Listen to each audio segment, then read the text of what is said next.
একলব্য ও তার অদৃশ্য গুরু দীক্ষা। দুর্গম নিষাদ জঙ্গলের এক কোণে একলব্য নামে এক বালক বাস করত। সে ছিল নিষাদ রাজ্যের রাজপুত্র, তবে জন্মসূত্রে তিনি ছিলেন তথাকথিত নিম্নজাত। ছোট থেকেই একলব্য ছিল তীক্ষ্ণ বুদ্ধি, একাগ্র মনোযোগী এবং অসাধারণ ধনুর্বিদ্যায় পারদর্শী হতে চেয়েছিল। তার স্বপ্ন ছিল কুরুক্ষেত্রের শ্রেষ্ঠ ধনুর্বিদ্যায় দক্ষ অর্জুনের মতো এক মহান যোদ্ধা হওয়া। এই লক্ষ্যে একলব্য পৌঁছে গেল হস্তিনাপুরে দ্রোণাচার্যের আশ্রমে।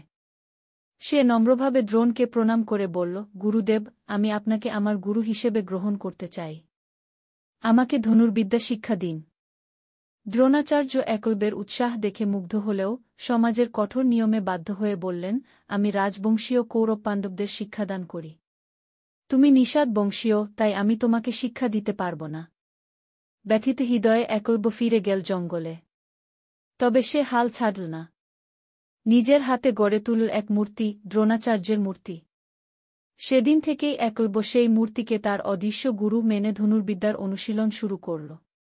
পর্বত, গাছ, পশুপাখি সবকিছুকে ব্যবহার করে নিজের জন্য সে গড়ে তুলল এক অরণ্য গুরুকুল। দিন যায়, মাস যায়, বছর যায়। একলব্য হয়ে ওঠে এক অসাধারণ ধনুর্বিদ। একদিন দ্রোণাচার্য এবং পাণ্ডবরা সেই জঙ্গলে শিকার করতে এসে একলব্যের অসাধারণ কুকুর নিয়ন্ত্রণের দৃশ্য দেখে অভিভূত হন। সেই কুকুরের মুখে একটিও রক্ত না ঝরিয়ে একলব্য নিখুঁতভাবে 7টি তীর মেরে তার মুখ বন্ধ করে দিয়েছিল। দ্রোণ জানতে চান, তুমি কার কাছে শিখেছ?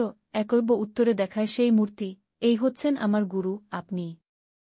আমি আপনার মূর্তির সামনে অনুশীলন করেছি। এই উত্তরে দ্রোণাচার্য চিন্তিত হয়ে পড়েন, কারণ তিনি প্রতিজ্ঞা করেছিলেন, অর্জুনই হবেন তার শ্রেষ্ঠ শিষ্য। দ্রোণ তখন এক কঠিন পরীক্ষার মাধ্যমে একলব্যের গুরুদক্ষিণা চান। তিনি বলেন, যেহেতু আমি তোমার গুরু, তাই আমাকে গুরুদক্ষিণা দাও, তোমার ডান হাতের অঙ্গুষ্ঠ আঙুল চাই। এক মুহূর্তও দেরি না করে একলব্য নিজের ডান হাতের অঙ্গুষ্ঠ কেটে গুরুদক্ষিণা দেন।